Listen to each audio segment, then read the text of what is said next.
Assalamu alaikum, hormatly vatandaşlar. Bugün aprel ayının birinci yekşenbesi. Hazır devlet derecesinde ne agzalya ne bellenilip geçilye bir vaqtlar su damcası altın dänesi diýilen bayramçylyk bellenilýärdi. Umuman su barada baglanşykly, suwun gadyry barada degişli perdaçalar ýagny programmalar görkezilýärdi telewizorda zatda. Emma häzirgide ýok. Gynansak Ona seyretmezden biz özara su temasında Zoom konferensiyasını geçirmeni makul bildik. Vatandaşlar bilişimiz ýaly Türkmenistan yerleşişi boyunca, klimatı boyunca kurak ülkelerin biri hasaplanıyor. Hatta bu arada edebiyata sıyın salsak Mahtumulinin goşkusu var. Yağmur yağdır sultanım deyip. Yani suğun kıtçılığı entek 18. asırlarda da o bellenilip geçilen. Ondan soň 20-nji asyryň başlarında 19-njy asyryň soňlarynda ýaşap geçen Durdy Kılıç şahyr hem Jykyryň diýen goşgusynda suwa ýetmek nähili azaplydygyny olan belläp geçýär. Has ýakyn taryha seretsek Rahmet Seyidowyň Awçy atma jereni diýen goşgusyny okap görseňiz hem şu taýda Türkmenistanda su ýetmezçiliginiň giň möçberdeligini aýdylyp geçilýär. Häzirki gün su babatynda Türkmenistan bilen nähili ýagdaýlar, nähili kynçylyklar ýa gowy taraplary bar. Şu arada pikir alışma, maslahat bildik. İlkinci nowatda söz nowatını Nur Muhammed ağa berýär. Nur Muhammed ağa siz öz bilenlerinizi aýtsaňyz, su babatynda, Türkmenistan babatynda näme aýdyp biljeksiniz? Ya sağ ol Samrat. Hem dinleyicilere, hem gatnaşýanlara ýene bir assalamu aleykumler. Hakikaten hem Türkmenistan'a su katı bir uly mesele, gerek mesele, susuz Türkmenistan'a hiç saat yönü ok. Sovet döwründe Türkmenistan'a köprek paksallarjak bolup, esasy şol Karaum kanalynyň gurulşynyň sebäbi şo boldy. Näme üçin diýseňiz suwun gytrak yerlerine Mar vilayeti, Ahal vilayeti, Balkana çenni kanal çekip su bilen üpçüme jaryaly guruldy. Bu kanalyň taşyna da ertesli gurulňlar çykýar. Käbir diýerler bir ýalňyş hereket gurmalylaken tebigata diýen, çöle diýen ýöne bu dogryny aýtsak gasy dogry däl. Kanalyň özü diýenler. Ýöne kanaldan ulanylýan su olna diýany diýsek ýalňyş bolmaz. Näme üçindir? Tygşytda suw ulanmasaň suwuna ziýany bar. Onda da Türkmenistanyň topragyny. Türkmen yerleri şorly yer. Suwy tygşytly ulanmasaň artykmaçy bilen suw borsaň yerin astynaky suwlar duzlar ýokaryk çykýar. Ondan o da ýanky asala uly ziýan. Ne paýta, ne bugdoy, ne başga bir mesuller ýanky duzy yerde has bir erbet hem az hasyl berýär. Şoň üçin kanalyň özüniň näme üçin diýen sözüni ýene bir düşündirmek isleýän. Hem meňe esasen Lewap vilayatyna da şol vilayatyna ýaşaýanlar Amuduryan garatyna bolar bilýär Amuduryan suwunyň nähilligini. O bulanyk suw 1 kubometrde 4 kilo ýanky bar. Aqyn diýsegem bolýar. Orça il da il. Şoň üçin şonýaly bulanyk suw kanaldan akanna kanalyň akymy ýaman ýuwaş, çaltyal ýuwaş jogaň akýar. Öz nemesi bilen, ýeriň tebigaty bilen. Şoň üçin şo ýuwaş akanna ýanky bulanyk umlar tiňe şakçakya. Şoň üçin çägi ýerlerdäki çägiň ýanky filtrasiýasyny gömýär. Şol palçykyaly, şykyaly neme palçyk bol. Şo ýanky onun özünden kanalyň düýbüni, giralaryny ýanky alay bilen edil adam el bilen nemeden ýaly, izolirden ýaly izolasiýa bolýar. Şoň üçin suwken çägi ýerinden akýar, suw ýanky ken ýitirilýär diýip o ýalňyş pikir. Näme üçin diýseňiz ýanky düşündirşim ýalam derýän suwy özü regulýar etýär şonu. Şo meseleni öz söylüyor. Şoň üçin ýene de gaýdyp geljek bolýan ýanky suw tygşytly ulanmak barada. Men özüm 20 ýyllap Garawun sistemasyny işledim.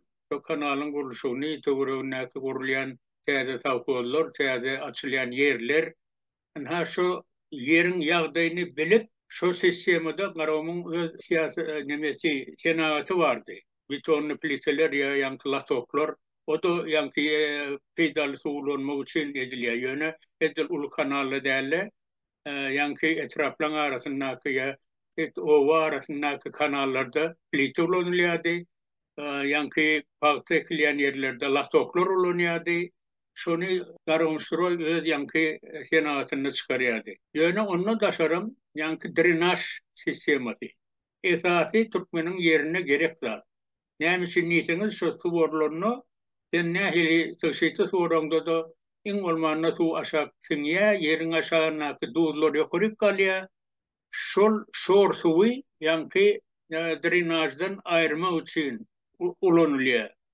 Ýanky drenaja etmek üçin keramik turbolaryny bayramalla çykarylýardy. Onuň ikisini täze tehnologiýada şu döwürde ol 80-nji ýylyň soňuna, ikinji ýarym ýylyna, 80-nji ýylyň ikinji ýarymyna polietilen uyanky turbolar. Biri Göktepe'de, birim bizmeýinne. Şonu ýaly ikisini zawod kuruldy. Şolar ýanky täze tarp ýerlerde, onuň o öňkü ulanylýan ýerlerde şu drenaj sistemleri edilýärdi. Şondan ha ýerler duzlanma ýaly, şolar ýaly hereketler bolýardy. Ondan kanalın özü, yankı men aýdyşym ýaly bulanyk bolan soň kanalla hem yankı su howdanlaryna zemsinaratlar onulýar. Yüzden hem känni kanalın boýundaky zemsinaratlar hem yankı howdanlarda. Näme üçin diýseniz, şo ýerem yankı amyder yankı bulanyk suwy ýetýärdi. Şo ýerde de onuň gitdigiçe yankı howdanlar öz yankı obýomny azaltýardy. Näme üçin diýseniz, o ýerde de teňip azaltýardy obýomy. Şolar ýaly bolmady ýaly hemmişe zemsinaratlar işlerdi. Soňky döwürde esasam ýanky 90-njy ýyllarda näçe döwrüne, ondan soňky Gurbanulyň döwrüne şo zatlary üns az berilip urady. Milliyetiýasiýa diýilen zat Türkmenistana gerek zat. Şo bolmasa Türkmenistana hiç wagtym bu hasylamaly bilinmez. Tuňgatçylygyna da peýdasy bar, tyşeýte suwlansa. Men her weda mesele getirýärdim. Ýanky alaly İsraili. Tuqat ýöne şoqatçylykda diňe özüne göýgönüm bilen, iýmit bilen özüni üçüm etýär, ekspert etýär.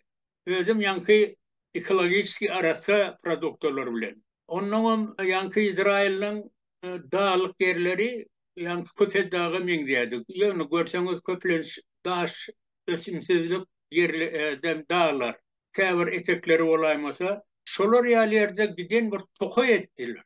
Nähil etýärler? Ýanky kapil naraşaýny bilen şo ýerlerde de dağlyk ýerlerine de nimetýän. Meselem Tel Aviv deňiziň garasyna Ýerusalim 60 kilometr ýanky deňizden daşlykda. Şol aralykda awtoban ýoly. Şo ýolda gedýän ol iki tarapyň dağlyga mezil ýöne durşuna tokoy.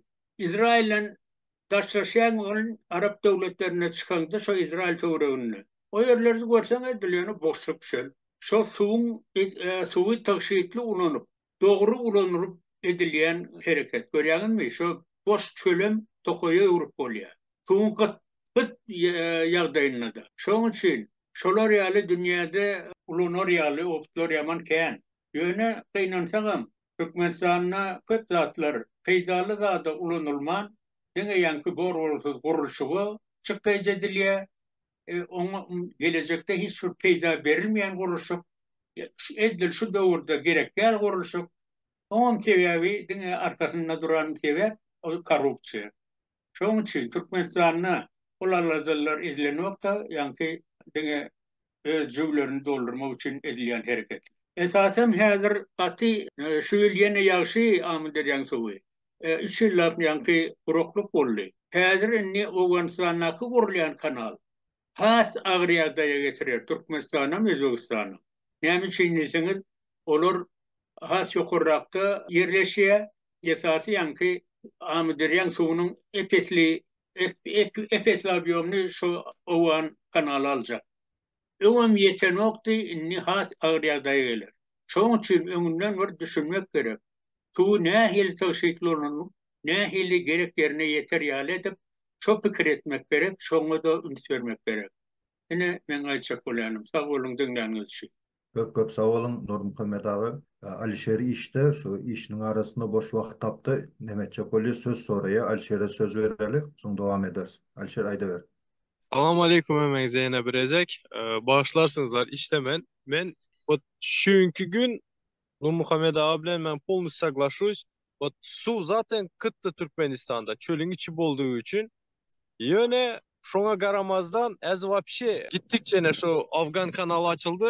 Afganlar kanalı döndürdüler. Şuna garamazdan yine de tıkşıtlı ulanmak yerine vapşe ne diyorlar alı su politikası yok bizde абсолютно. Yani şu yani сравнили да зат bilen полностью соглашусь. И кроме всего этого, да, мен вот, честно айтсам, вот не люблю Ниязова, да, вот зат Сапармурат Ниязов, да, но şu adam yine каким-то образом он такую политику вел, алып баряды. И эта политика такая была, водяная политика. Шишка кеттілер, шишка. Подпочвенный суы tutma için. Emmemiz bilemiz yadınızlarda olsa примерно Çarjou'da bütün Çarjou'nun emme yerinde шишка ekiletti. Ağaç, o шишка beretti ya. Я забыл, как это называется на русском, да? Maklora. Şu ağaçları ekettiler. Zadın aşağına gitmesin sinip deyip o zatta tutattı da yere yakın zada yakın tutattı. Bu Berdi Muhamedov gelenden sonra ya ben bilen de ve ya помню. Bütün şu şişkaları kestirip вот эти şiş ağaçlar emesini kestirip hem yere yol ektiler. Zat arça ağaçlarını ektiler. Buların azı şu algıda oturan именно водный politikası açışınız yalı kapilin araşeni yok. Şu önküsü yalı ova joya çekediler, su akızadılar. Короче, вообще zat yok. Ne diysem size? Как это называется? Ну, короче, о будущем не думают. Что будем пить через 10 лет? Будет ли вода у нас? Абсолютно не интересует. Иначе правительство.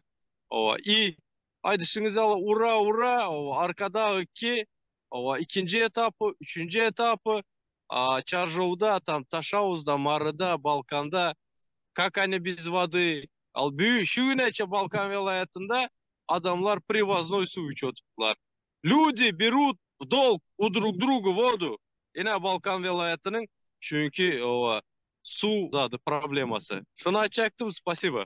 Çok köp sağ ol Alişer. Doğrudan hem şu damcalayış usulu diye suvarşın damcalayış görünüşü şu vavatında Türkmen hükümeti, Türkmen ekspertleri yani şu arada hiç iyilik elle ağırtmıyorlar. Ben bir misal getireyim. Takminen 2011-2010 yıllarda Samantepe yani Xitayların burov işlerini alıp barayan yere yani Xitayların cemlenen yere.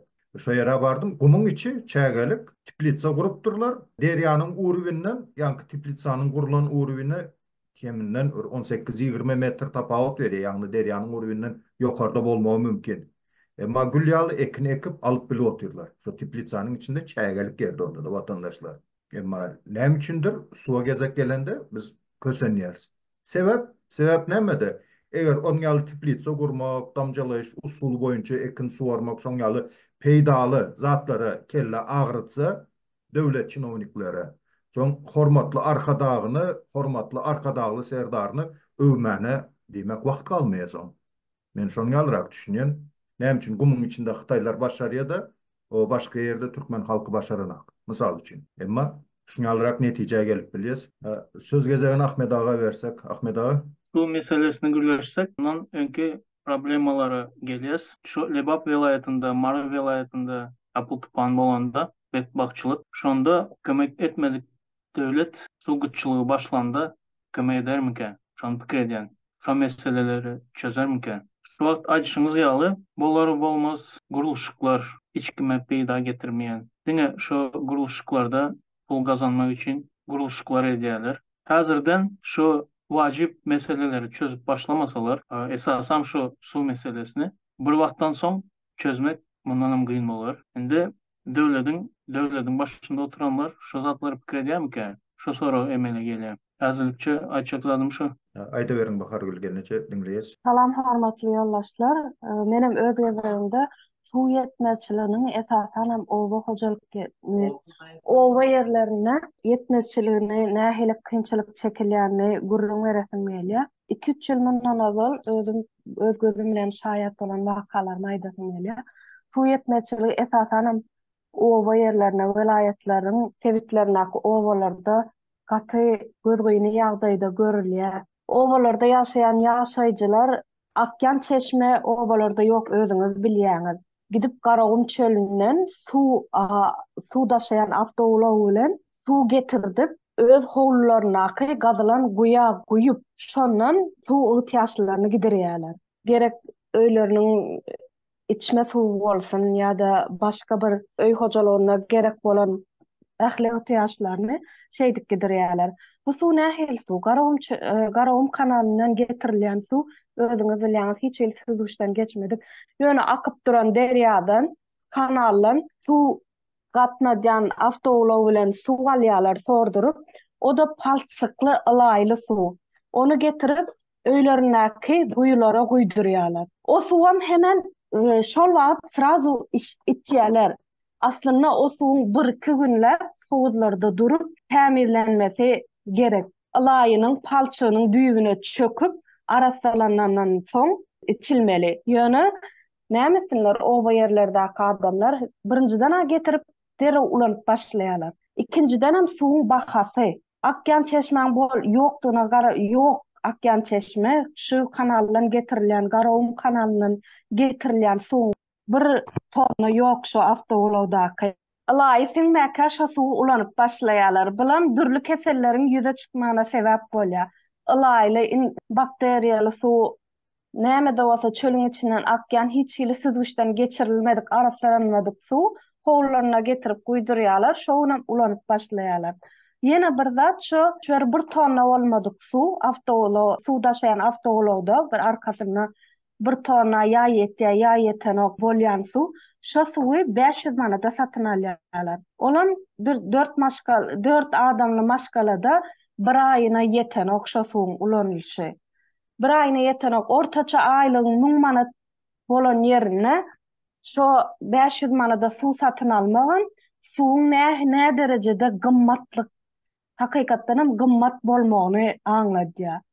Ýöne has peskatlaklardan birazajyk özüne köňetýän maşgalalar ýa-da nähil birazjyk ýagdaýy bolan maşgalalar öz howlularyna iki sany guý gazdyrypdyrlar. Näme diýen ekenler? Birinji guýa guýdurýan ekenler suwlaryny. Sonra o suwy gowy tämirlenýänçe palçy, ylaýy düýbüne çekýänçe garaşýan ekenler. 2-3 gün diýeli bir hepde. Sonra su çekici nasos bilen beýleki suwa agdarýan ekenler şo suwy. Agdaryp şeýdip birazajyk medeniýetliräk mi diýeýin tämirläp ulanýan ekenler. Birazajyk şeýle bir urun tapdyrlar aslynda özleriçe. Ýöne özlerçe şeýle urun tapsalar bir owada ýaşaýan 100 adamdan bir adamyň howlusynda bar. Yani bular öz başda tämirlemäň uruny tapdyrlar. Ýöne galan raýatlar, hojalyklar näme etmeli? Olar kesellep palçykly, bakteriýaly suwlary içip kesellep ýörmelimi? Ýene de bir zat soňky 2-3 ýylyň dowamynda ekrançylykda da suw ýetmeçiligi gatgaw göze görünýän ekenler. Ken adamlar öň paýtaçylyk meýdanlaryna paýta ýeri kärennesine alyp şondan girdeýje edýärler, gazanýardylar özlerini. Ýöne suw ýetmeçiligi sebäpli artık inni şol kärennesine almaklaryndan hem girdeýjisi ýok, üstesine de suw ýok diýip kärene yer almagan besedip başlapdyrlar. Şonýala ýagdaý. Ýene de bir Ahal welaýatynyň çägine telekeçiler şonýaly bir ugur tapdyrlar bilemok. Bu telekeçiler nädip ol ugry tapdyrlar. Belki de bularam goşadyrnyň içinde hormatly prezidentimiziň ýa-da ýegenleriniň dostlary, ýarlary ýa-da garyndaşlary bolup bilerler. O ýerlerine çiplitsa açypdyrlar we içmäge suw bolmaýan ýerde parniklarda pomidor hyýar östürip ýetişdirýärler. Näme üçin olar edip bilýärdinim? Orta gatlakdaky ýaşaýjylar, hojalyklar, bünýalyk zatlar edip bilenoklar. Näme üçin olara mümkinçilik bardanym? Başgalara beýle mümkinçilik döreden oklar. Şunýaly soraglar ýüze çykýar. Sag bolun, şuwatlykça aýtjak zatlarym şular. Köp sağ olun Bahar gelnece siz Ahal welaýatynyň käbir owalaryny aýdyp geçdiňiz. Şo suwgutçylygy barada men hatda Lebap welaýatynda Darganata etrawynyň birnäçe owasynda bilen edil şo hadisany başdan geçirýärler. Şo emeli guýy gazyp betonlap ýa kerpiçden örüp soň näme şkaturka edip suw ýetkisi bolmaz ýaly Şoň ýaly ýagdaýda suw ulanýarlar. Häzir himiýanyň nämesi bilen seredende güçlü himikler olsa düşündirip biler. Hatda käbir halatlarda plastikowe materiallar, gaplar. Hatda şolar adamyň organizmine ziyanly diýip nemedilýär. Emma o ýerde eýem sementiň düzüminde nämeler bar. O ýan gaýdyşyňyz ýaly filtrasiýa geçmedik näme suw umuman halkyň jan saglygy barada alada edilenak. Indi ýene bir bellep geçjek zatymyz. Her kim çağalygynda kaçele uçup görendir watandaşlar. Çağa wagtlar iki taraplaryň kaçele bardy mysal üçin. Misalda getireýin. Bir tarapyna bir adam minse beýlek tarapy galýar, soň bu basylsa bu tarapy nemedilýär. Indi ýanky suwuň bahasy 500 manat. 1000 manat aýlyk alsa 500 manady. O suwa gitýän bolsa şu basış boldumy? Beýlek tarapynda eýem döwletiň halkyny nähili alada etdiýäni, näçe bu tarap basylsa beýlek tarap şonça ýokara galýandyr. Şo derejede baha berip bolýar. Diýmek, döwletimiz, hökümetimiz halky şeýle alada etdi. Diňe suw awatynda ondan başga sana internet diýdi, dokumentasiýa, söz azatlygy. Diňe häzir suw barada gürünleşip otyarys. Diňe suw awatynda şoň ýaly netijeleri görüp bilýäs. Alişer Sahat söz soraýar. Söz Yani verelim. o Haydi. gelece aydıp geçti de o Etipol bidi. Ben liçni nasıl öz zadımda geçirip gördüm şonu. Türkmenistan'da zatta işlende, kommunalni katkada işlende yatarlayın pahtağa koyverdiler. O da 15-16. yıllar araları Telemercen'e gittik. Pahtağa gittik yatarlayın. O 2 aylık mı? Ana şoň ýaly gittik. Şo ýanda adamlar nismatriya tuştu zada seyretmeden gazda 4-nji ýerde bolduğumuz o zadında da aňyrda tezek ýakýarlar öýüne ısıtma üçin. O malyň tezeýini ýakyp öýüni ısıtýarlar. İçilen suwam aýdyşyňyz ýaly o ýöne aňyrda guýu gazanoklardan uly sisternalaryny satyn alýarlar. İçine doldurup o kim oturdup içýärler şo suwu. Paxta polya gidende sen yanında su alı gitmesen hiç kime su bermedi yanında. Hiç kim bermedi, paylaşmadı. İçecek suwuňam arıktan ak oturan su. Ova bağışlarsınız beni. O gurvakkaların boku bağışlarsınız. Ova boluşýaly aýtsa. Gurvakkaların boku, gurvakkalar şuň ýaladyp, kruşkany ya baklaşkany şuň ýaladyp ova alýan. İçinde de gyzyl gurçuklar bar ene muň ýaly. Çık çık çık çık göre. Şolar bolýar bileňizmi? Ene şoň ýaly uslowiýalary o adamlar ýaşap ýörler. Soň dawa edip o ýygmajak, çykmajak diýip o paxta polya bizim kantor bir sany uly maşyn goýberdi. 2 aýyň içinde 2 maşyn suw bilen alyp çykdyk. Owa 10 tonolukmy suw maşyn bilen alyp çykdyk biz şo paxtany. Köp sag bol Alişer aýdan görünmelerim üçin. Söz gezegini Rozbay ağa berýäs. Rozbay ağa diňläli sizem aýtjak sözleriňizi söz sizden. Sağ ol söz veren için. Assalamu alaikum. Ýa gatnaşyp durarlar. Efirde dinläp durarlar. Hemmeňize salam. Hazır gowja bir ýerlikli bir meseleň üstüne gelip düşdüňiz ýöne suw meselesi Türkmenistanda diňe bir Türkmenistanda del umuman alanymyzda Orta Aziýa boýunça diňe suw meselesi del ekologiýaň ütkemegi ýylyň geçdigiçe ekologiýaň ütkemegi sebäpli bütün Türkmenistan del bütün Orta Aziýada her türlü kynçylyklar ýüze çykyp başlady. Meselem şu taýdan aýdalyň diňe suwdan tutalda apy tupandan howanyň kyşyň ýazyň fasylynyň deň gelmemesi sebäpli o ekarançylykdaky meselelerde hemme zatda toprakda, iklymda hemme zatda bir näçe kemçilikler ýani ýeter ýetmezçilik hadiseler ýüze çykyp başlady. Indi meselem Türkmenistana geleliň Türkmenistany tutýa söylin suw meselesinde Türkmenistanda suw meselesi gıtçılığı ýüze çykdy diýäs. Elbetde gıtçılık ýüze çykyp başlady. Olda gıtçılığı çykaryp başlanlar esas kim diýip sorarsaňyz birinji oçur şo suwu tüketici kim? Halk, yerli halk. 2 şo suwa üpçünçiligine gözekçilik edýän kim? Hökümet ýolbaşçylary, bürokratlar. Indi şu taýda bir zat gözegine getirelim. Indi siz köpüňiz bilýändirsiniz. Ana Soýuz döwründe işleyen adamlar bilýär, hana ýaşullar. Soýuz döwründe Nur Muhammed Ahan öz gaty bir zat ýerlikli bellek geçdi. Her etrawyň weýa welaýatyň çäginden geçen uly suw kanallar, akym ýerler, ýani suwjy suwly ýerlerde, meselem ekarançylyk üçin ulanylýan suwjy suwly ýerlerde ýylyň ýylyna şol kanallar ýylyň ýylyna gazylýardy. Şol özüniň göz başyna alqaýdan ýeri nire bolsa, şo taýdan şol etrap ýörüýte şonu gazyp arassalap, bul etrawyň çäginden, bul öz etrawyň çäginden beýlik etrawyň çägine geçirýärdi. Yani bu işleri eden kimlerdi? Velayatın ya etrafın su hocalık edara işgalleridir. Suun azlığına, pesligine ya da suun nirde nähili bir sarpa ulanılanına seyrediyanem yöreti etrafların ve velayatların nadzorları yani su mirapları, su edara hocalarının mirapları bular şu zatlara gözekçilik edýär. Suwu upravlat edip goýbermäni. İkinci bir bellenjek zat velayatların ve etrafların çäginde bar olan daýhan birleşiklerin içinden geçýän ekarançılıklı yerlerde ulanılan yani köpçülüklerin yaşayış yerinde ulanılan ekaran yerlerinin en azından uzaklığında en az uzaklığı 1000 metre olan 1 kilometre ya da aralık 500 metre aralık törekten drenaj kanallar geçýärdi. Yani Z kanalları geçýärdi. Şunu hemme berk bellemeli. Z kanallar yılın yılına kazılmalı şu kanallar. Ekskavatorlarla kazılýardy. Simnasozlarla ulu Z kanallar bu yılın başı bitmänke gelecek yılın başına çelinip eyyam beyleki burçundan yine şu Z kanalın içine su nasozlar yani zemlistreitli nasozlar şu tayda oturdulup işleyýärdi.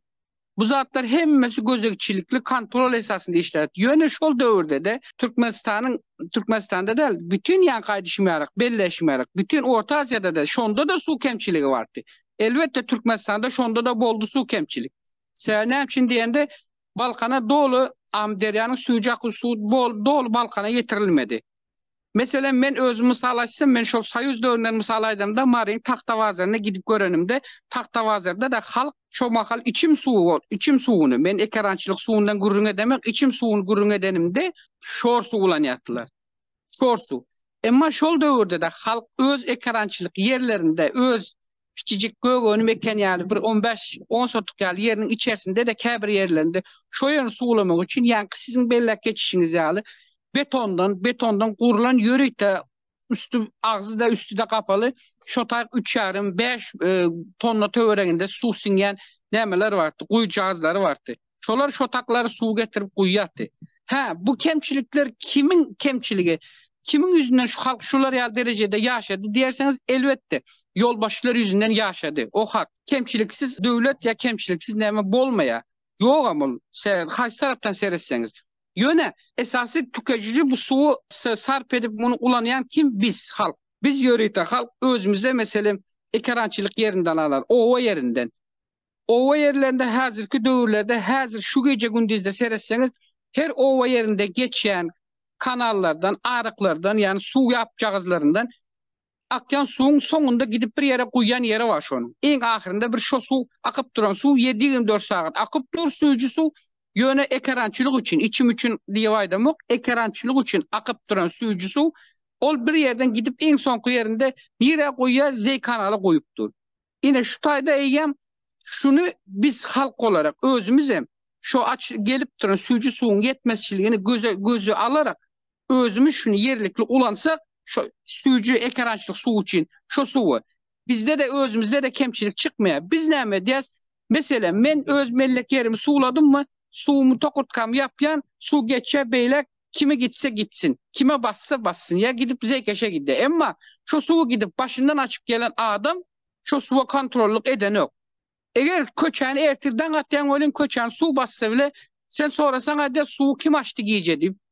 Nemede. Mirap senin dangatyan çek köçen daylan piran yok. Eğer senin mellene su gelmese sen gidip kalkozun başlığından ya miraptan arz ediyen. Biz ne için ovada su yok. Olar sana su beriye. Diyelim bar su beriye. Açıvı veriye beriye. Şimdi biz ne etmeli şu suyu ulananda ne kadar derecede ulanmalı? Biz şunu düşünmeli. Biz ona da düşünemiz yok. Yolbaşının ediyen iş, yolbaşıların suyu belli bir gövrümde vermesi gerek. Her Dayhan birleşin çağında kanalların veya yapların su belli bir gövrümde suyu götürüp bilecek möçberi var. Belli bir gövrümde. Olar da ona seyretmeye, onların hemen en yanlış yeri şol. Olar şuna seyretmeye, suyu açık koyvereye, uluk atladın, su giden yerine gidiyor, gitmedik yerine hiç yeten yok. Umuman akadyanı şol, ekarançılık yerde suyucu suların yetmeyen yerlerde var. Mesela yani Alşir Tallı Mercan'dan gurrun etti de, Tallı Mercan'da adamlar kurçuklu su içiyor diye de, Tallı Mercan'da Alşir barmazdan öngem, yıllardır şu tayda halk şu su ulanıp yören. Şu su içiyor mu yören, şu sudan şu halk neyme dövmeren biz özümüze o çağrısında ulanıp östük yaplardan, sulardan, o mal vakanda yaplardan şu sular alıp kaynadıp, lay sular kaynadıp tankada içtik. Bolya keserçilik inakda yüze çıkya içi geçme olya veya sarı getirme olya yani sarlatma diyen yalda. O zatlar çıkya yöne esası bir bellemeli zatımız var. Su meselesinde suun esası yerliginde var olan suyu yerligi yerinde ulanıp bilmesen, yerliginde var olan suyu yeterlikli derecede ulanıp bilmesek bu iki taraflayın günah olya. Hem hükümette hem yolbaşıda. Eğer biz şu suyu ulanıcı tüketici su yerlikli ulanman veya su yetmen gidip barıp su başka yerden alıp ya sen bana değme men sana değme diyen yağlı yere skvajına kakıp yani adamlar hazırki dövrde şu derecede geldi men elbette ona uzaktan takip edip durun eştiğim durun aydıvam durlarda kabir adamlar özlerinin yaşlı şeylerle su getirip bilmen suyucu sular hazır iş olara da yeten yok doğru getirip bilmen son yerlere neyme kakyalar skvajına kakyalar elektrikçiski. O da belli bir möçberde yani yerin aşağındaki yerin katlarındaki bar olan suyucu suyu da belli bir möçberde azaltmaya mecbur ediyor. Bunda da gerek olsa şol bölgede oturan, şol töverekte oturan halk şu suyucu hatta ulanılayan içim suyucu suyundan da ulanmakta birazcık kıyınçılık çekip biliyor. Hem kim çekeceğim bunu? Çekeceğimiz hem hak. Yöne asıl böyle yine bir bellemeli bir zat var. Hükümetin koyuveren kemçilikleri katı uluken. Bunu aşağı çizip bellemeli. Katı uluken. Nur Muhammed Ağa yan bir zat bellek geçti. Yankı toprak bölgelerine seyrederinde geolojik toprak nemelerine seyrederinde kumun içinden geçen yerlerde dedi latok ayağını beton ağırlıklar ulanılmalı deyip ayttı. Ulanıldı hatta şol demelerde Nur Muhammed Ağa'nın özü şayet. Şol dövrde ol Sayız dövründe çıkan yankı resurstan Orta Asya oyunçalının şol dövrde Özbekistan katı ulu peydalanıp kaldı şondan. Özbekistan komşu devletimiz Özbekistan devleti katı ulu peydalandı. Şol devlet şu resursdan peydalananda özleri için o vakti Sayız'ın dövründe mi gurrun ediyen de Patsovet dövründe gurrun ediyen şol özlerinin çayalik yerlerine geçen yapıları hemmesini latok etti. Latok demek beton ağırık. Yani şu yere akalın suyucu ekrançılık suyu kuma yere uğramaz singen yok. Şol ekrançılığı edilen belli hektardaki yere barayan çoğu su yani tıkşitli derecede barayattı. Ama bizim Türkmenistan'da şol derecede iş alınıp barılmadı.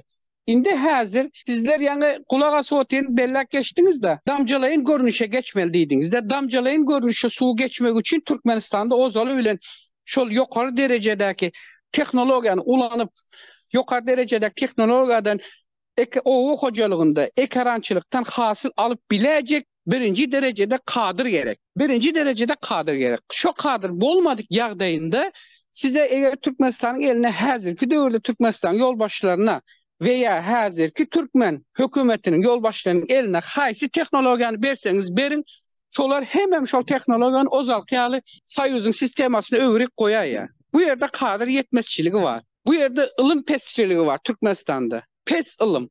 Bu dine o hocalığında değil tebiği şartları, sonku dövrlerde tebiği şartlar bile hazır bize gözümüze görkezip dur. Musal olup dur. Türkmenistan'da apıtparların turması, hovanın, klimatların kışı kış yazı yaz bolmaması. Bu zatları neyemeden oluyor? Şu zatları peydalamak için yörette Türkmenistan'ın Oğuk Hocalık İnstitütü var. Türkmenistan'ın Oğuk Hocalık Geolog Neme Fakültetleri var. Şolar şu zatları ünüs vermeli. Şotayda öndüren, şotayda okadıp ılım beriyen yankı taliplerin gelecek kadırlar, Türkmenistan'ı dolandırıp bilecek kadırlarda şoların ılım bilim derecesi pes, öğren pes. Olar onu daşarı yurtlarda oları okadıp, oları has ılımın daşarı yurtta yukarı derecede tayarlamasa biz bu gidişatlıdan yani bu eğer durmuşun neyemesi bu şekilde devam edip dursa onda biz hala köp gençliklere duş geliriz. Katı köp gençliklere duş geliriz. Biz onu biliyoruz. Levav'ın çağından geçe Amderya Ozol mesela Sayız dövründe yem Aral'ın suyu düşmene başladı. Sayız dövründe şu mesela Aral denizinin suyu azalıp başlandı. Şu dövrde mesela kozgaldı. Hazır Aral koyun siz. Hazır ene Krasnovodski'de Hazır denizin suyu düşmeye başladı. Bunu ne etmeli? Bunu kim kurtarıp bilecek? Bunu nerede kurtarmalı? Şol dövrde de Amderyan suyunu da kansa eltip şol Aral'a kuyar ettik kuyya dediler. Hani yetmedi. Aral'ın denizi Aral eltip kuysa bile Amderyan suyu yetmedi. Böyle o dövrde Amderyan'ın her etrafın deninde bir sim nasoz vardı. Amderya yılın yılına su nasoz çıkan oktu şunun içinden. Yani zemli straightin nasozlar çıkan nokta kazıp durdu. Bolya sular gidip durdu. Ama Türkmenistan haçan da karaşsızlığını aldı. Bütün edara kerhanalarda yani su hocalığı olsun, beylek edaralar olsun, teknik işlerini işleyen olsun, bütün hemmesinde deyilen yani bir neçe kemçilikleri yüze çıktı.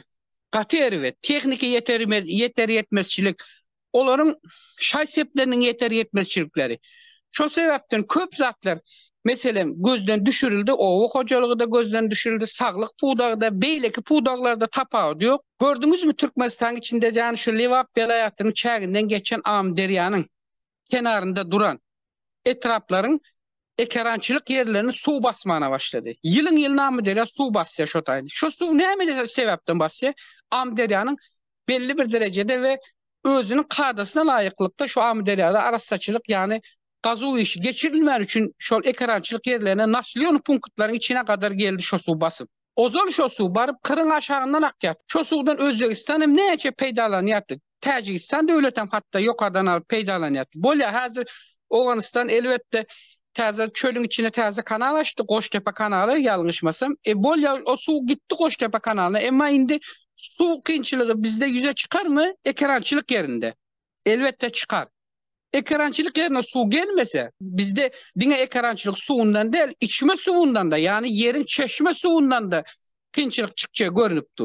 Köp sağ olun Rozo ayağı şu aydan zatlarımızdan bir özüme belli kaldım. Esası SSR dövrde su kıtçılığı vardı. Am Derya'nın suyucu suyu Kaspı Denizi'ne koyulmalı deyip neticede Aral Denizi kurudu deyip özünüz belirlep geçtiniz. Yani terezeğin bir tarafında ekrançılık yerleri açıp Am Derya'nın suyu bilen suvarmak beylek tarafında Aral Denizi'nin kuramağı nähli neticeler yani Rusçalavaydan da nähli последствиялара getirip biler diyen o şu temada da durup geçmeye makul bildim. Birinci oçur. Su kuradı mı bir topar maslıklar hava infeksiyanın ayramağı. Bir topar maslıkların ölmeğine neticesinde balıklar su candarlarının nemesinde bulpar. İkinciden duz emele geliyor deniz kuramağı neticesinde. Şemalın ösmeği neticesinde duz tozanları şemal bilen ilatlı nokatlara dolu nemet demen darganat etrafında gaz ocakta kän oldum. Hatta şemal olanda ananmarsınız yandaktır yılgındır appak kar yağan yal üstüne. Şonyalı duzun nemeleri yapışıp duruyor. Varip sirksen edil pasırra kar çöken yalı. Nemet diye Yok, düşüyor. ben şunu açacak olan, yine sen gaz ocakta boldun da sen bolan doğrun, sen neçinci yılda olan bulam yok, ben Sayüz doğrunlarda gittim ben. Men diyecek olanım, şu Aralda suğun, Aral denizinde suğun gıççılığı olanda, şonu çözmek için, şonun en bir çözgüdünü tapmak, ansat yolunu çözecek oldular, orap ansat yolu neyme deyip fikir ettiler. Amderyan suğunu şotaya kuydur yazdılar. Aral, Kaspı denizine değil, Aral denizine. Kaspı Yok. denizinin suğu. Ol dinlenemeden gelen yok. Ol Türkmenistan çağından barıp giren yeri ol yanlışmasam Volga deryasında mı şu taraflardan bir yerden gelmesi gerek onun. Nemede geografik neme göre yerleşime göre. Yöne menin diyecek olan zadım o yerlerinde olsun, etrafında olsun ya şehir yerinde olsun tapağı yok. Akar su yani akar ekerançılık suyun geçmedik yerinde hükmanı suratta içimlik yani çeşme suyunun hem kıtçılığı ve onun zerurçılığı köpçülüklerin halata tesir edip bilecek yağdayları yüze çıkıyor. Mesela biz Sayüz dövründe yaşamımızda hazırem var yani mesela o yerlerinde kabir etraflarda dayhan birleşiklerin kabir yani etrafların kabir dayhan birleşiklerinde Sayüz dövründe geçirilen vata kanalların nemeleri var. Su kanalı, ağız su için. Şolar ön Sayüz dövründe neyle su kullanılan olsalar indi şol dövrdeki kullanılan suyu yani halka günlük sarf edilen beryan suunun nemesini möçüklerini kestiler. Ne için kestiler? Bir, şu işleyen vada kanalda işleyen nemelerin işledilen teknik encamların kemçilikleri bir, yeter yetmezçiliği. İki, yan bütün hemme yerde ağız su yani içim, çeşme suunun hem problem bolup başlanma yüze çık başladı. Çeşme suyu diyende ol vada kanallardaki sular bari priyama yerden almaya onu. Yerden alanı onu şu kanaldan gelen, deryadan gelen suyu alıp filtravad edip yani şu etrafın çayına zade veriyor. Ya mesela mene şekerin içinde özüne mi yaşa görüpsün. Şekerin içi nereden geliyor? Bari bu Gagarin mikrorayonunun yanında su arasılayıcı neme terzi su nemesini kurdular. Türkler kurdu şunu. Öngem sayız dövrem şolar realti şol. Eger şu bir yerde seredin bir yerde suğun bir yerde bir zattan bir sebepten kemçiliği yüze çıksa beyleki tarafına da şu tesir ediyor. Göre biz özümüz ulanmakta özümüz hem tırşitli ulanmalı şu suğu. Eger biz tırşitli ulanmasak elbette su kıyınçılığında hem mekim çekiyor. Dine bir sen ya menden. Bütün hem mekim çekiyor. Yani Özbekistan hem hazır ayak aldığına kıygırıp yatıyor. Mesela Özbekistan geçenki yılda seyredeninde şöyle ekrançılık yerlerinde mesela geçen yıl neçe hektar diye paktekilen olsa da indi bu yılda bilem yok neçe hektar şu sülcü suyu yani az olan yani önümler ekçek olotirlerde ekrançılık mesela arpa mı ya yorunca mı bilem yok şolar ya zatlar ekçeklerde o. Bula yem näme diye halkı yankı devleti köpçülükleyin yankı bir näme getiriyor yani. Düp göter bir ütke devletin nämesinde bir sistemasında bir zat ütke de yani o hocalığında. O yankı ya paktadan kessen ya buğdaydan kessen suyu köp talep etmeyen önüme geçmeli oluyor. Yine bar olacak zat bu. Doğru aytýaňyz, Rozo ayağı seredinde hem döwlet derejesinde hem halkyň özünde günah bar diýäňiz. Zemle sosiýalyny türkmençe lawaýdanda läbik sorujy maşin. Şol özü köçä çykyp zapravka baryp bilmeýär diýmek. Şo zemle sosyň işleýän ýerine ýörite. O benzawozmy näme dizel ýangyrjyny eltip goýýarlar. Inde misal üçin 1000 litr ýagny 1 tonna kabul etdim diýip şo nakladnoýa gol çekmeli bolsa şo ýerde 750 800 litr berilýär diýip men öňrek bir şu uğurda işlen adam bilen gürleştim yörite. O yerde bir kesilye yankı berilmeli salyarka o mu? Indi zemlesi olsa işe girmek için tanış tapmalı. Tüveleme korrupsiya ösen Türkmenistan'da o zatka berip yankı zemlesi olsa işe giren adam kazancı yine şu salyarka satıp birazrak aylığın üstüne şu beren zatkasının pulunu çıkaracak olup tırcaşmalı diye. Neticede pikir et görün, 1 litr salyarka şu nemede işlep dursa neçe läbik ýagny nemet bilýär, ara salap bilýär da lay sorup bilýär. O ýerde ýörite şu ýere bir maşin baryp, divjene edilip salyarka satylýan bolsa keminden 200-300 litr satylýar. Ýanky 1 tonnadan 200 litr şoför ýykaldy, ondan galanny da zemli sosçu nemet diýen bolsa, soň elbetde suwgytçylygy o ýerlerde de eýem nemet bolup bilýär. Şeret, indi men senin bu diýanyňa goşulýan bir tarapdan seni dogry hasap edýän aýdýanyň ýöne beýleki bir tarapyna seredelim. Şu ýerde ýanky seni aýdan zadyň eýem hökümetiň şu düzenine ýani sagat ýaly işleme sistemasynyň içerisine näme ornaşdy? Korrupsiýa ornaşdy, dogrymy? Korrupsiýa ornaşmak üçin veya korrupsiýany ornaşdyrmak üçin şunda da yine yeterli derecede edil senin ýaly meniň ýaly şu taýda oturan yol başçynyň eli var, şonuň elinde işleýän tawin olup işlatan işçiniň eli var. Mesela ene hazır men şu taýdan aýdýan. Liboy bir adam Türkmenistanda şu taýda daşa ýurtda özüni tapadýar. Her bir hojalyk öz çağasyny gowy okatmak üçin tepde olsun ya çağalar nämesine terveçilik nämesine berjek olsun tapadýar. Hükman suratda bir aklyk eltip berýärler. Başı bundan başlıyor çağanın. Bu özünden başlıyor. Çağa sana berdirtmeýär, özümüzden başlanıyor. Biz bunu hiç boynumuza alamız yok. Çağa mekte kurtarmaz öyle yankı ala dedi buraya. Ay şurada şunu bir yerde okatsam gözüm açık falan zat. Eýem sen şonun nämesine gelen aktarmasına, araştırmasına şunu nerede haýsy okuda okadyp bilerin. Özümün meniň ekonomik gücüm näme ýetdi? Haýsy institutda ýetdi? Sen nerede şonu okutyksaňam sen şoňa pul berýän. Dogrymy? Ýa-na dogrymy? Bunu biz boynumuza alamız yok hiç kaçan. Biz şunu vermeli. Koşu çağı okusun şu Türkmenistan'da 7 milyon halk var olsa diyelim. Koşu 7 milyon halk bir yıl okumasın. 2. yıl, 3. yıl eyyam şu bütün dünyanın önünde göze ilecek. Ne için Türkmenistan'ın yok oraya kucağında talip yetmezçiliği var. Neyme sebepten? Eyyam şu tayda özünden açılıyor. Yani pudaklardaki korrupsiyanı eyyam biz çağını özümüz eltip şu tayda okuva tıkanımızdan son. Eyyam o çağı o Türkmenistan'daki senin pudağında işleyecek gelecek ki kadro olup işleyecek çağı o puda göz önüne tutan yok. Ol beren pulunu göz önüne tut ya. Ol şotaydan şonu 2-3 essi edip çıkarıp almağı maksat edin ya. Bu da dine neyme onda döreye? Bolayın yani özüm bolayın men öz maşkalama tokum tici meselelerin kalan neymişse şol etsin. Şol olsun diye. Yine bu sistemin içerisinde de bu çürük sistemini koştuk mu? Yankı sistemada son neyme geliyor senin adişini alıp o barıp ta şu eltip simnasoz eltip berilip koyulmalı yanlış ta simnasoza varançı baryançı 3 adam elinden geçer mi? En sonunda yankı simnasozun yağını pırnımada edip alan kim? İşlediyen, nasozu işlediyen. Kolu o çeker. Hova men aldım diye. Ama yılın ahırında yanıç rasxotlarına gelende yani buna rasxot eden kim? Edaran yolbaşları. Klavni buhalter, klavni injiner, mekanik ve şu o Slavik suyun işleden edaran yolbaşları. Yine mesele nereden çıkıyor? Doğru Biz aytdınız. Rozu biz ayağı yine aynanın bir tarafını seyreder. Beylek tarafını seyredemiz yok. Hova. Alişer dinlerli. Şurada Rozvaya siz aydasız da halktan hem gerek. Doğrudur. No, опять-таки nereye yıkılsanız hem yine şu zadı çözümü kökmedin elinde. Yine şu прямо скажем, Berdimuhamedovların elinde, потому что ручной rejimde Türkmenistan işte oturan.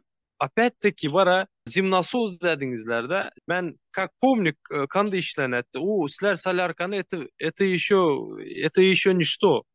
Tam hemmesi prokurorun işçileri geletti, prokurorun şoförü geletti, çay alı gidetti, işledetti, понимаете? Это частный сектор болду. O zimnasos özgünlüğü görebileni, притом советский duruptu o yanda. Это до такой степени старый, он уже не работает. O, bilesler mi? Как вам сказать? В любом случае, hazır siz dinledim de, eğer de şu gün halkı kitabı öptürüp bile oturan bolsa, ova şonu kritikować ettirmin bile oturan bolsa, şu hökmet şunu hem zada yola koyu biledi. Yine su politikasını ova tıkşıtlı kullanmaya, понимаете? И bizlerin halk в любом случае ова zada dedi. Не то, что boyun eğer de, будет слушаться, прислушиваться и будет делать, да? Şunun için в любом случае, şu ki zadın Berdimuhamedov albar oturan siyasatı, они недалекие, не видят, да, будущее, чем закончится, да, а это закончится, вот yine şu politikası bilen, yani 5-10 yıldan susuzluk, kıtçılık başladı. Уже başladı yani. Serhat Alşir, mesela şuları yalaydıyn. Indi men bu yerde benim aydanıma sen bir hele ters näme gelecek oldun. Men näme için aydan? Sebebi men önkü meselem Soyuz dövründe bolan dövrdäki yaşan dövrlerimi açsam, bolan iş edilen işlerden men misal alıp aydan. Ama hazırki dövrde men ya Berdimuhamedov'un ya hükümetin günahı yok diye aytmadım. Men bunu açık ayda oturuyorum. Onun hem günahı var. Ve şunun bilen bir hatarda özümüzün hem etmeli işimiz var deyip ben şunun üstünü bellek geçip oturuyorum. Ben bu yerde ya Atamrad'ın dine kozgaması simnasoz değil. Bu yerde umumi mesele su meselesiyle gidiyor. Ekologiyanın ütkemesi Türkmenistan'a ne kadar tesir ediyor. Mesele bunda. Su meselesinde eğer bir meselede yutkaş kıyınçılık çıksa beylekisinde de çıkıyor şu kıyınçılık. Bu görünüp duran zaten aytmamız gerek. Eğer biz bunu aytmasak biz pastayan bir adam üstüne gidenimizle bir zaten ütkedilemiz yok. Bir adam üstüne gitmek için özümüzdeki kemçiliği koy vermen, şunun kemçiliğin üstüne gönüktürersek, özümüz kemçiliği koy vermen üstüne gönüktürersek kemçiliği onda biz kazanabiliriz. Yerli halk yaşayıcı hükman suratta kazanır onu. Esselamu aleyküm vatandaşlar. Benim aytça gepim bizlerim bir 10-11 yaşlarımızda su köptü. Kış aylarında hep arıklar olsun, kanallar olsun, elde insanlar kazardı. Biz yemek verirdik, öyle yemeklerini verirdik. Her bir insan kimin Allah rızası için yemekleri verirler, her türlü yemekler yapılardı. Hepsiniz biliyorsunuz onu. Benim diyeceğim şu vakt Türkmenistan'da su kınçılığı her bir maşkalaya, ekrançılığa çok aşırı derecede ziyan veri oturan. Bunu bu vakitten biz önüne geçmesek, insanlarımız doğru söyledi bu kardeşimiz. İnsanlarda da günah var. İnsanlar da susu oturman. Bir yerde hepimiz her şeyi talep etsek bu işlerin üstünden gelebiliriz. Eğer yorganın altından çıkmın yatsak bu işlerin hiçbirinin üstünden gelmiyoruz. Hem gelecek nesillerimize hiçbir şey bırakmıyoruz. Günden güne beter oturmuş. Su her taraflayın. Hiç ben kardeşlerimle arada sırada konuşuyorum da 6 ayda bir senede konuşuyorum da onlar diyor ki su yok. Neden? Arıklarda su yok. 10 sene geçmiş, 14 sene geçmiş. Biz gelende arıklar dolu dolu akıyordu. Ne oldu sularımıza? Rus dövründe su boldu. Pamuklar da çok oldu. Şimdi pamuk yok. Buğday yok. Hiçbir şey yok. Halka yardım edecek Türkmenistan Prezidenti Serdar Berdimuhamedov. Senden ricam hem talep ediyorum. Halkımıza su bilen üçüncülük et. Hoşça kalın arkadaşlar. Köp köp sağ olun aydan görüşleriniz için. Söz gezegine Anna Durdağa geç. Проблема воды в Центральной Азии стоит очень остро. Я бы даже сказал так. Вода в настоящий момент превращается в золото.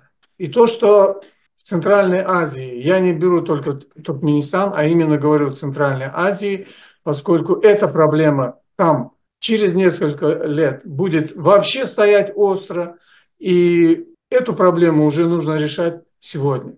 Вот здесь все вы отметили аральскую проблему, экологическую. Водный вызов – это сокращение водных ресурсов. Вы знаете, что тают ледники на Памире быстрыми темпами. Значит, водный ресурс, он уменьшается. Это изменение климата. Вы все знаете, что климат изменяется и сильно влияет на экологию. В частности, сильная жара. Мы говорили, что в Центральной Азии, в частности в Туркменистане, орошаемые земли. То есть мы используем воду. Когда идет орошаемая земля, когда земля в Туркменистане засоленная, то в начале посевной обязательно эту землю промывают. И эта вода, которая промылась, она сбрасывается в пески. И там уже образованы уже несколько озер. Если землю не промывать, то земля деградирует. Она выходит из севооборота. Еще одна проблема – это нерациональное использование водных ресурсов. Вот здесь говорили об Израиле. Приведу такой пример. В Израиле на 1 гектар арамшаевых земель расходуется 6 тысяч кубометров воды. Там собирается до 50 центнеров хлопка, то есть где-то 5 тонн. В Центральной Азии в среднем используется где-то 13 тысяч кубометров воды и собирают всего лишь 2 тонны хлопка. Вот большая разница в использовании водных ресурсов. Как мы знаем, израильские специалисты неоднократно приезжали в Центральную Азию, практически во всех государствах, и предлагали перенять их опыт использования воды. Теперь о другом, об экологии отдельно.